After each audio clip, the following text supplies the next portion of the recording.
Bonjour, que Dieu te bénisse. Aujourd'hui, je veux te parler de l'importance du sang de Jésus. Je veux te parler de l'importance du sang de Jésus. La raison pour laquelle Jésus a accepté que son sang soit versé. La raison pour laquelle Jésus s'est laissé prendre par les soldats romains pour être entraîné et amené au supplice, pour être battu, souffleté, fouetté. Il a subi des lacérations.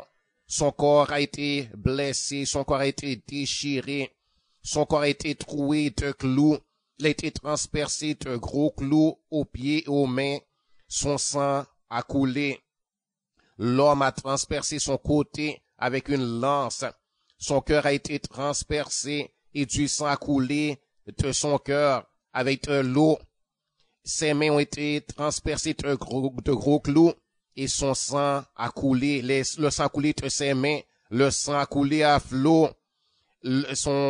Sa tête a été transpercée par des épines.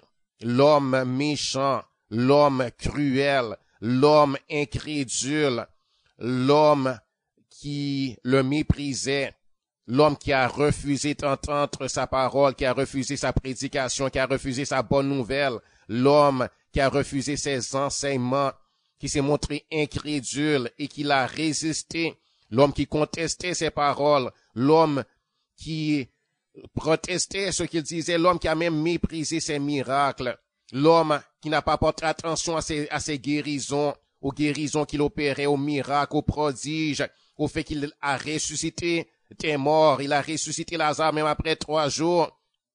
L'homme a mis une couronne d'épines sur sa tête pour se moquer de lui, pour le ridiculiser, pour le railler. L'homme a jeté des sarcasmes à son visage. L'homme lui a fait des outrages et des injures.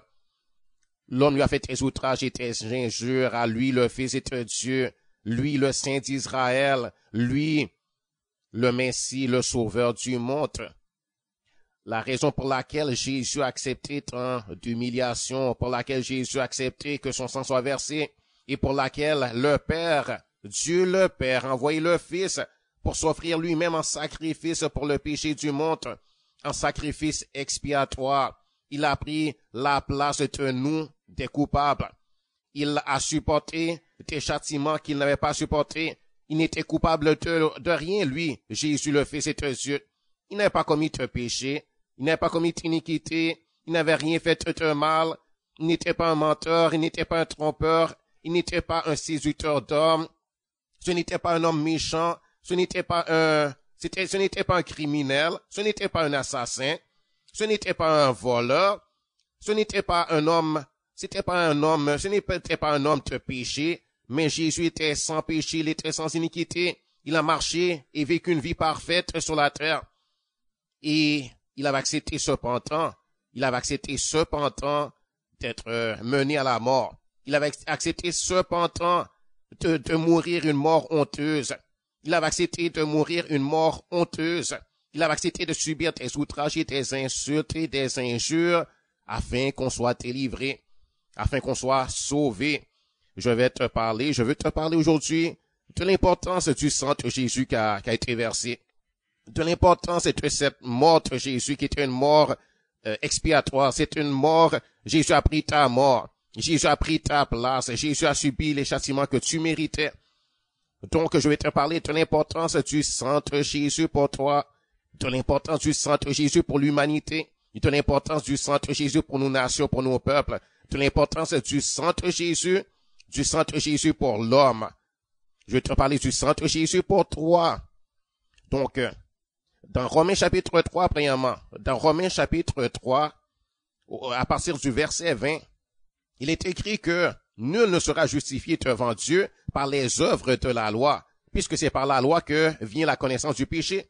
Mais maintenant, sans la loi, est manifestée la justice de Dieu, à laquelle rend témoignage la loi et les prophètes.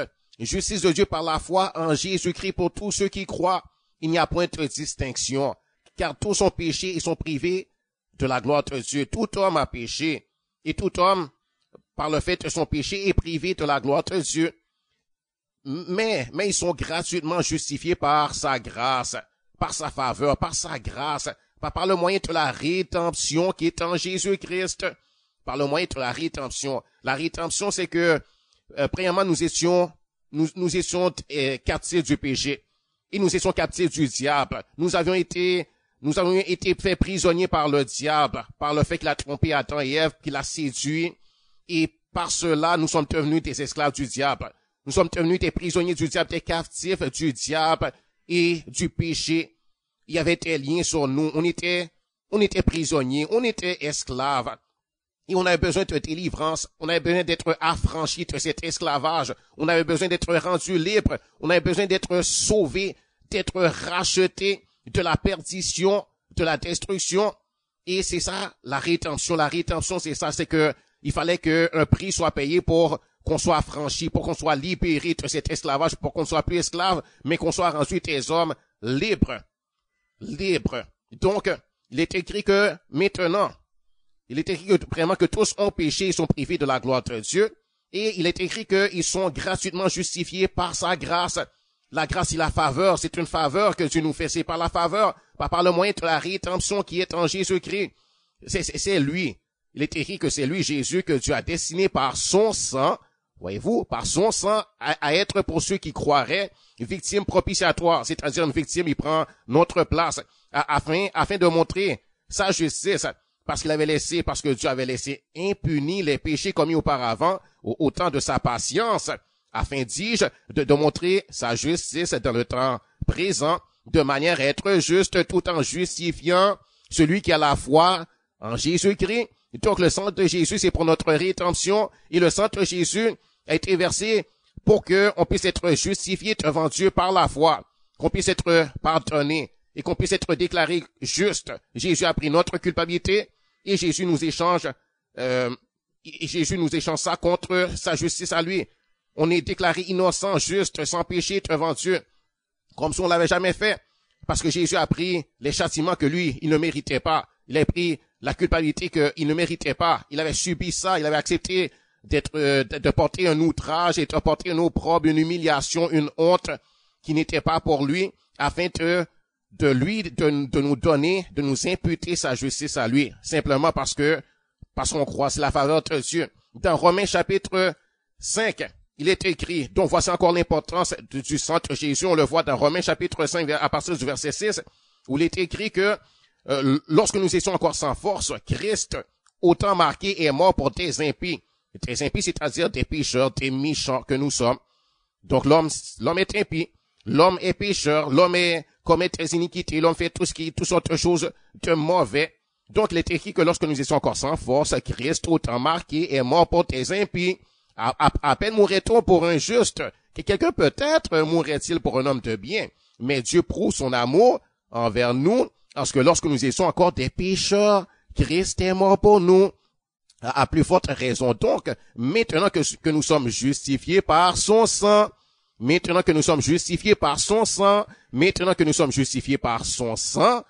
serons-nous sauvés par lui de la colère. Donc son sang nous justifie, nous sommes justifiés par son sang, et nous sommes sauvés par lui de la colère. Car, au verset 10, il est écrit, car si lorsque nous étions ennemis, nous avons été réconciliés avec Dieu par la mort de son Fils, à plus forte raison, étant réconciliés, serons-nous sauvés par lui. Donc le sang de Jésus nous amène la réconciliation avec Dieu. Alléluia. Voici encore l'importance du sang de Jésus. Voici encore l'importance du sang de Jésus. Il est écrit que la coupe de bénédiction que nous bénissons, dans 1 Corinthiens chapitre 10, il est écrit, au verset 16, la coupe de bénédiction que nous bénissons, n'est-elle pas la communion au sang de Christ? Le pain que nous rompons, n'est-il pas la communion au corps de Christ?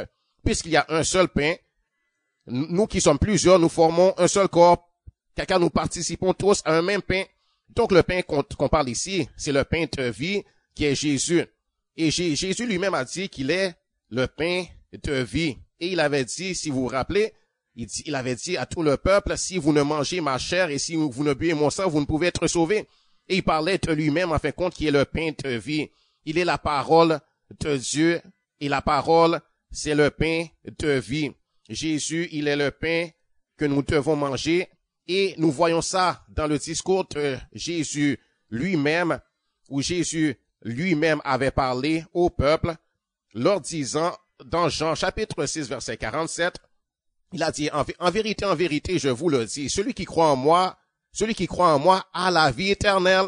Je suis le pain de vie. Vos pères ont mangé la manne dans le désert et ils sont morts. C'est ici le pain qui descend du ciel, afin que celui qui en mange ne meure point. Je suis le pain vivant, a dit Jésus. Je suis le pain vivant qui est descendu du ciel. Si quelqu'un mange de ce pain, il vivra éternellement. Et le pain que je donnerai, c'est ma chair, que je donnerai pour la vie du monde. Là-dessus, il est écrit que là-dessus, les Juifs disputaient entre eux, disant, comment peut-il nous donner sa chair à manger? Jésus leur dit, en vérité, je vous le dis, si vous ne mangez la chair du Fils de l'homme, et si vous ne buvez son sang, vous n'avez point la vie en vous-même. C'est celui qui mange ma chair et qui boit mon sang à la vie éternelle, et je le ressusciterai au dernier jour. Car ma chair est vraiment une nourriture et mon sang est vraiment un breuvage. Celui qui mange ma chair et qui boit mon sang demeure en moi, et je demeure en lui. Comme le Père qui est vivant m'a envoyé, et que je vis par le Père, celui qui me mange vivra par moi. C'est ici le pain qui est descendu du ciel. Il n'en est pas comme de vos pères qui ont mangé la manne et qui sont morts. Celui qui mange ce pain vivra éternellement. Donc le pain qu'on parle ici, vraiment, c'est manger la parole de Dieu. C'est accepter Jésus, et c'est te reconnaître que c'est par Jésus seul qu'on peut avoir la vie éternelle. C'est par Jésus seul qu'on peut vivre éternellement. Celui qui reçoit la parole de Dieu, celui qui met sa foi dans cette parole que Jésus a apportée, et la parole a été faite chair, il est écrit la parole, c'est Dieu lui-même, et la parole, c'est Jésus. Si on reçoit Jésus, on reçoit la vie. Et manger Jésus, c'est pas manger sa chair comme un cannibale, bien sûr, mais c'est la parole. La parole est esprit et vie. Et c'est croire en Jésus. C'est Jésus qui donne la vie. Donc, voici l'importance du sang de Jésus et tout ça. C'est à cause de Jésus, c'est à cause de son sang. Dans Éphésiens chapitre 6 encore, vous voyez, dans Éphésiens chapitre 1, vous voyez encore l'importance du sang de Jésus. Il est écrit que nous avons la rédemption par son sang. La rémission des péchés selon la richesse de sa grâce. La rémission, c'est-à-dire le pardon des péchés, le pardon de nos péchés. Moi, j'ai le pardon de mes péchés, le pardon de tous mes péchés, péché de mensonge, péché de tromperie, de tricherie, péché, peu importe le péché d'impudicité, d'impureté, péché d'avoir eu des mauvaises pensées parfois dans le passé, péché d'avoir trompé, menti, péché d'avoir fait des choses mauvaises, péché d'avoir été désobéi à Dieu, désobéi à mes parents, péché d'avoir été incrédule parfois, péché, tous les péchés, peu importe les péchés, il y a la rédemption, il y a le pardon de ces péchés-là. J'ai le pardon, c'était pardonné, c'est effacé, ça n'existe plus devant Dieu. Il n'y a plus de châtiment pour moi. Il n'y a plus de châtiment pour celui qui croit. Il n'y a plus de châtiment à cause du sang de Jésus, plus de condamnation, plus de châtiment, plus de réjection de la part de Dieu. Le mépris ne viendra pas sur moi, le mépris ne viendra pas sur celui qui croit, plus d'humiliation, plus de châtiment. On est pardonné, gloire à Dieu. Donc c'est écrit que en lui, Jésus, nous avons la rétention par son sang, la rémission des péchés. Ce sont la richesse de sa grâce que Dieu a répandue abondamment sur nous par toute espèce de sagesse et d'intelligence, nous faisant connaître le mystère de sa volonté, selon le bienveillant dessein qu'il avait formé en lui-même, pour le mettre à exécution lorsque les temps seraient accomplis, de réunir toutes choses en Christ, celles qui sont dans les cieux et celles qui sont sur la terre. Et voici encore maintenant dans Colossiens chapitre 1 verset 19, l'importance du sang de Jésus. Il a été écrit que Dieu a voulu par Jésus réconcilier tout avec lui-même, tant ce qui est sur la terre que ce qui est dans les cieux, en faisant la paix par lui, par le sang de sa croix. Donc, Dieu nous réconcilie avec lui-même par le sang de la croix de Jésus. Voici l'importance du sang. S'il n'y avait pas eu le sang versé, il n'y aurait pas eu de réconciliation avec Dieu. Il n'y aurait pas eu de réconciliation. Dieu serait encore fâché contre nous. Dieu serait encore irrité contre nous. On serait encore ennemis de Dieu. C'est-à-dire, c'est nous-mêmes qui nous sommes fait ennemis de Dieu. C'est nous-mêmes qui avons péché contre Dieu. S'il n'y avait pas eu le sang de Jésus, il n'y aurait pas eu de réconciliation possible. Voici l'importance du sang de Jésus. La réconciliation maintenant. Voici encore l'importance du sang de Jésus. Dans Hébreux chapitre 2, à partir du verset 14, il est écrit que puisque les enfants participent au sang et à la chair, il y a également participé lui-même, c'est-à-dire Jésus, afin que par la mort, il a anéanti celui qui est la puissance de la mort, c'est-à-dire le diable. Donc, par sa mort, Jésus a anéanti celui qui a la puissance de la mort, c'est-à-dire le diable. Jésus a détruit le diable par sa mort, par son sang versé. Jésus a détruit le diable. Jésus a détruit le diable, le méchant. Il est écrit que Jésus a anéanti celui qui a la puissance de la mort, c'est-à-dire le diable, et qu'il délivra tous ceux qui, par la crainte de la mort, étaient toute leur vie retenus dans la servitude. Donc Jésus nous a délivrés. Jésus nous a délivrés. Jésus nous a délivrés par son sang. Il nous a délivrés de la servitude. Il nous a délivrés par son sang. Voici encore l'importance du sang de Jésus.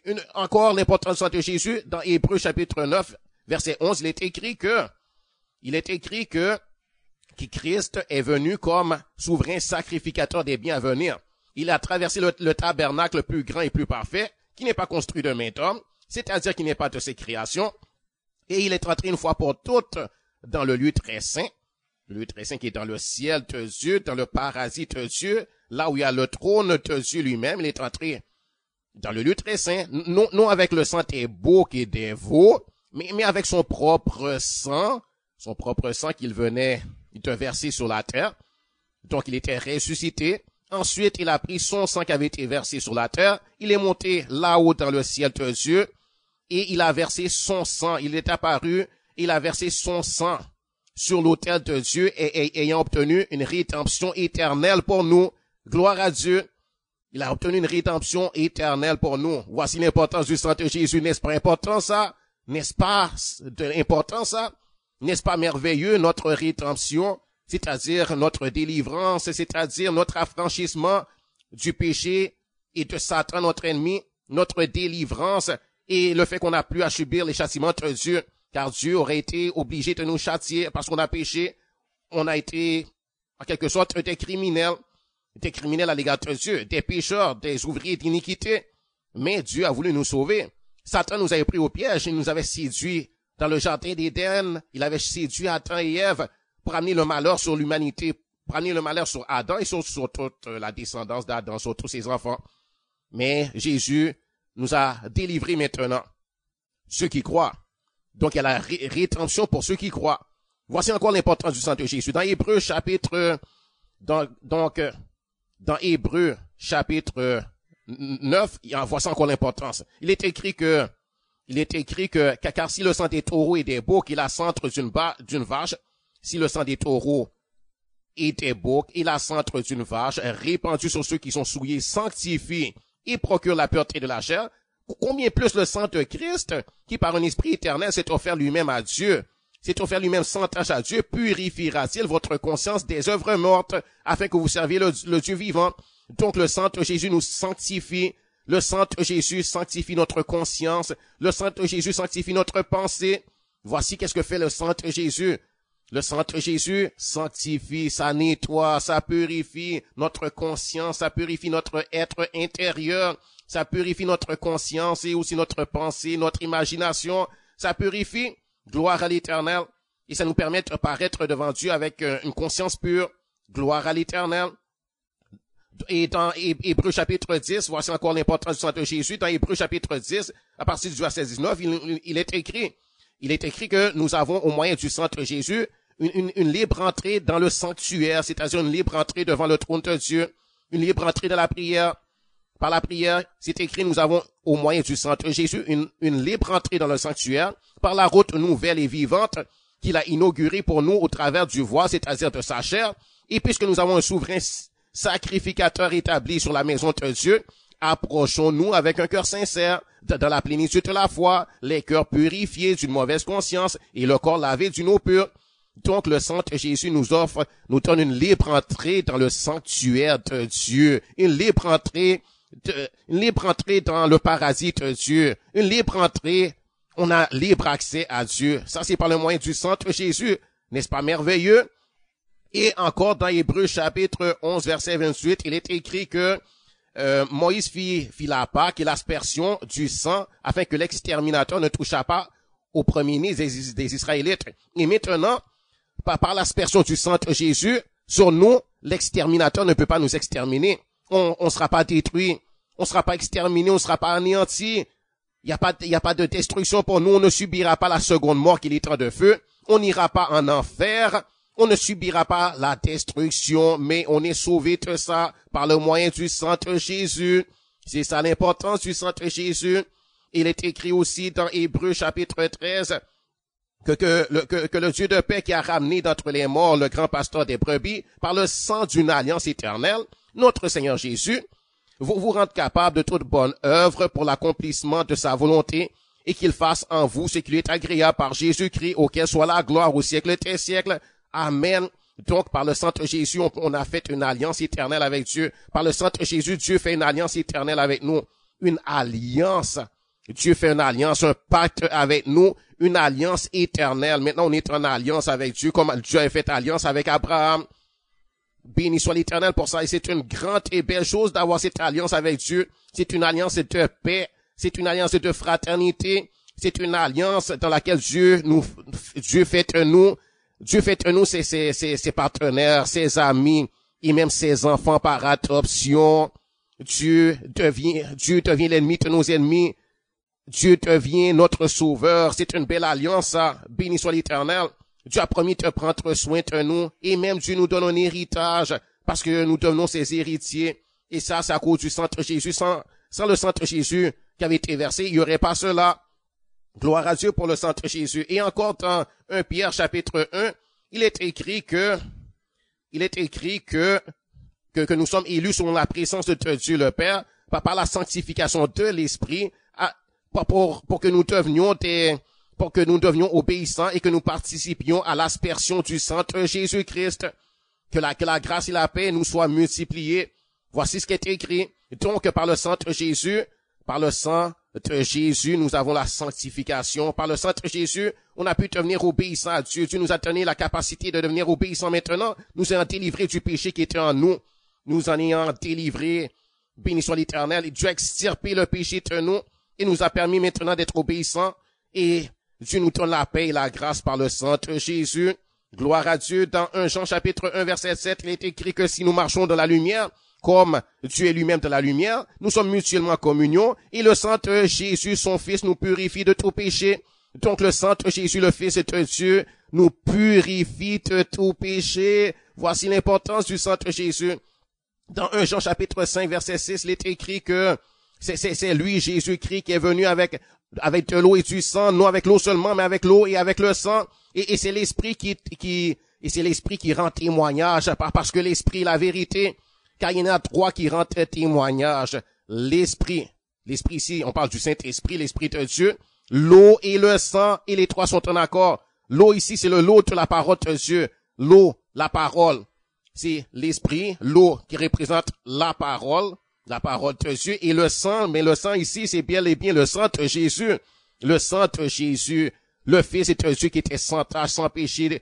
Dans son sang, il n'y avait pas de contamination. Son sang précieux qui a le pouvoir de te sauver, de te délivrer. Le sang qui nous a franchis de l'esclavage. Donc, voici l'importance du sang de Jésus. Voici l'importance du sang de Jésus. Encore dans Apocalypse chapitre 1, on voit l'importance du sang de Jésus. Il est écrit que, dans Apocalypse chapitre 1 verset 5, il est écrit que Dieu nous a délivrés de nos péchés par son sang. Dieu nous a délivrés de nos péchés par son sang, c'est-à-dire le sang de Jésus. Il est écrit, donc je vais lire à partir du verset 4, il est écrit, Jean, donc c'est l'apôtre Jean qui a vu quelque chose de la part de Dieu. Il est écrit, Jean, aux sept églises qui sont en Asie, que la grâce et la paix vous soient données de la part de celui qui est, qui était et qui vient, et de la part des sept esprits qui sont devant son trône, et de la part de Jésus-Christ, le témoin fidèle, le premier-né des morts, et le prince était roi de la terre, à celui qui nous aime, qui nous a délivrés de nos péchés par son sang, et qui a fait de nous un royaume des sacrificateurs pour Dieu son Père. À lui soit la gloire et la puissance au siècle des siècles. Amen. Voici il vient avec les nuées, et tout œil le verra, même ceux qui l'ont percé, et toutes les tribus de la terre se lamenteront à cause de lui. Oui, amen. Je suis l'alpha et l'oméga, dit le Seigneur Dieu, celui qui était et qui vient, le Tout-Puissant. Donc celui qui avait été percé par les clous aux mains, aux pieds, par la lance, celui qui avait été percé, c'est Jésus, et voici, il revient. Et tout œil le verra, c'est écrit, et c'est écrit que par son sang, il a fait de nous un royaume, et il a fait de nous des sacrificateurs pour Dieu. Ça, c'est merveilleux, ça. Il a fait de nous un royaume et des sacrificateurs pour Dieu. Il a fait de nous des gens puissants. Il a fait de nous des princes. Des princes, puisque Dieu est notre Dieu et notre Père, il est roi. Donc nous sommes des princes. Nous sommes des gens qui avons une grande dignité. Nous avons même la majesté d'être de prince. Un prince, on appelle ça sa majesté. Un prince est puissant. Un prince est honoré. Un prince a beaucoup d'honneur et de gloire et de puissance et de privilège. Un prince a un royaume, le royaume de son père qui est son royaume. Un prince, c'est puissant. Un prince, ça a du pouvoir. C'est merveilleux. Ça, nous sommes des princes et des princesses, des fils du roi. Et nous sommes des sacrificateurs pour Dieu. On a le droit d'intercéder en faveur des autres. Béni soit Dieu. Gloire au Seigneur. Il nous a donné un grand pouvoir. Et ça, c'est à cause du sang de Jésus. Et dans Apocalypse chapitre 5, à partir du verset 1, je vais le lire. C'est écrit, et c'est Jean qui parle et dit, Jean dit, je vis dans la main droite de celui qui était assis sur le trône, un livre écrit en dedans et en dehors, scellé de 7 sceaux. Et je vis un ange puissant qui criait d'une voix forte, qui est digne d'ouvrir le livre et d'en rompre les sceaux. Et personne dans le ciel, ni sur la terre, ni sous la terre, ne put ouvrir le livre, ni le regarder. Et je pleurais beaucoup, j'en dis, je pleurais beaucoup de ce que personne ne fut trouvé digne d'ouvrir le livre, ni de le regarder. Et l'un des vieillards me dit, ne pleure point. Voici le lion de la tribu de Juda, le rejeton de David, a vaincu pour ouvrir le livre, et c'est 7 sceaux. Et je vis au milieu du trône, et des 4 êtres vivants, et au milieu des vieillards, un agneau, qui était là comme immolé. Il avait 7 cornes et 7 yeux, qui sont les 7 esprits de Dieu envoyés par toute la terre. L'agneau, on sait bien que l'agneau de Dieu, c'est Jésus, n'est-ce pas? C'est écrit, il vint. Donc l'agneau vint, et il prit le livre de la main droite de celui qui était assis sur le trône. Et quand il eut pris le livre, les 4 êtres vivants et les 24 vieillards se prosternèrent devant l'agneau. Et l'agneau, c'est Jésus, n'est-ce pas? Te tenant chacun une harpe et des coupes d'or remplies de parfums qui sont les prières des saints. Et ils chantaient un cantique nouveau en disant, tu es digne de prendre le livre et d'en ouvrir les sceaux, car tu as été immolé, et tu as racheté pour Dieu par ton sang des hommes de toute tribu, de toute langue, de tout peuple et de toute nation. Tu as fait d'eux un royaume et des sacrificateurs pour notre Dieu, et ils régneront sur la terre. Je regardais et j'entendis la voix de beaucoup d'anges autour du trône, et des êtres vivants et des vieillards, et leur nombre était des myriades et des milliers de milliers. Ils disaient d'une voix forte, l'agneau qui a été immolé est digne de recevoir la puissance, la richesse, la sagesse, la force, l'honneur, la gloire et la louange. Et toutes les créatures qui sont dans le ciel, sur la terre, sous la terre, sur la mer, et tous ceux qui s'y trouvent, je les entendis qui disaient, à celui qui est assis sur le trône et à l'agneau, soit la louange, l'honneur, la gloire et la force au siècle des siècles. Et les 4 êtres vivants, c'était des chérubins, c'était des anges, c'était une catégorie d'anges, des êtres particuliers. Ils vivent dans le ciel, des êtres puissants. Donc, il s'est écrit, les 4 êtres vivants disaient Amen. Et les vieillards se prosternèrent et adorèrent. Les vieillards, c'est des hommes, ça. Les vieillards, c'est des hommes glorifiés, des hommes parmi les prophètes et les apôtres. Et ils se prosternèrent et adorèrent, c'est écrit, ils se prosternèrent et adorèrent l'agneau. Et Dieu assis sur le trône. Voyez-vous l'importance du centre Jésus?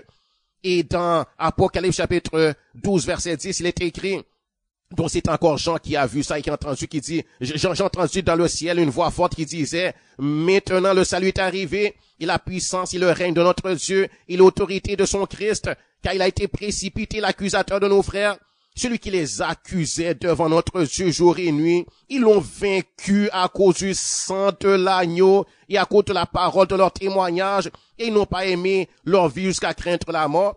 Donc voyez-vous, on a vaincu le diable, l'accusateur des frères, le dragon.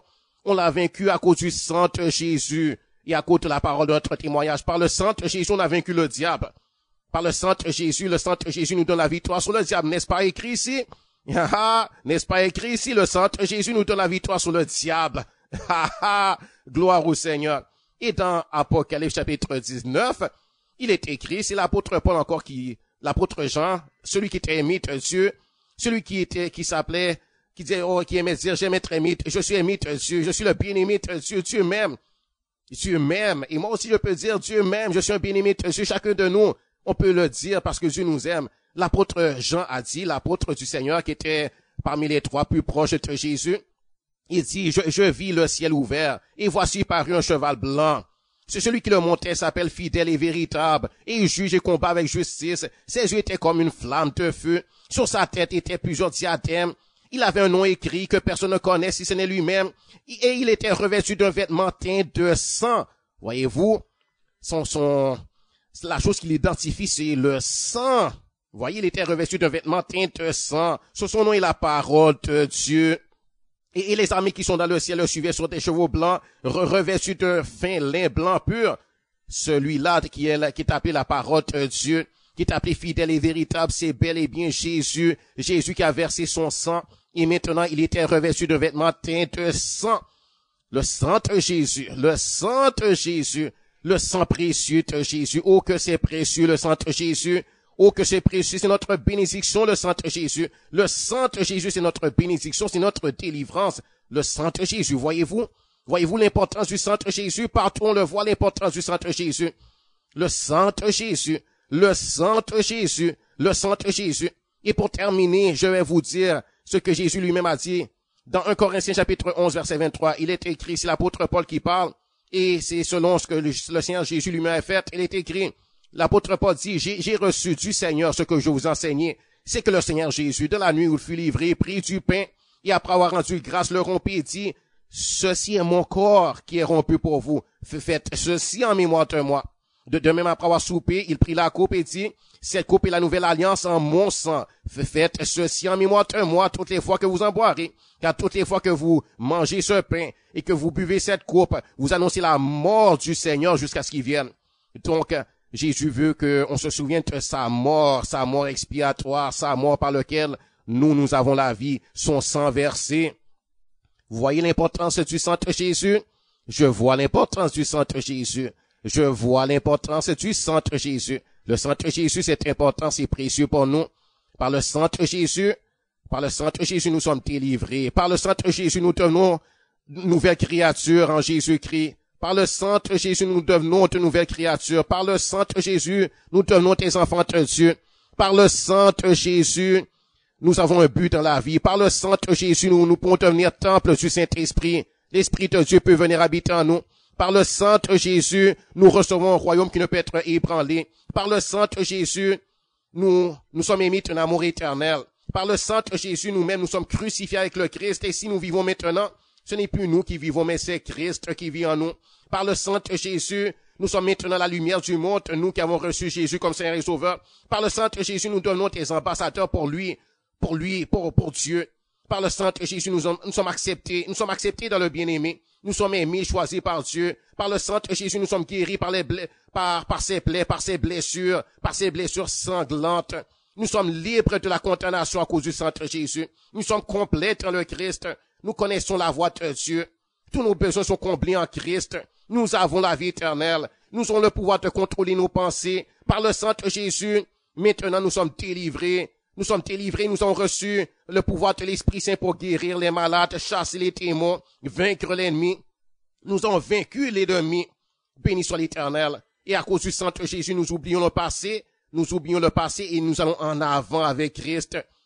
Et nous avons reçu la puissance qui a ressuscité Jésus d'entre les morts. Béni soit l'Éternel. Nous sommes rachetés de la malédiction de la loi à cause du sang de Jésus. Nous triomphons toujours en Christ à cause du sang de Jésus. Vous voyez l'importance du sang de Jésus? Alors que Dieu vous bénisse et que vous participiez à l'aspersion du sang de Jésus. Que vous soyez lavés par le sang de Jésus, purifiés, sanctifiés. Que le sang de Jésus vous délivre de tous vos ennemis. Que le sang de Jésus vous sanctifie, vous mette à part pour Dieu. Par le sang de Jésus, recevez l'adoption, recevez la rédemption, recevez la justification. Soyez bénis. Que Dieu vous bénisse. Gloire au Seigneur. Alléluia. Amen.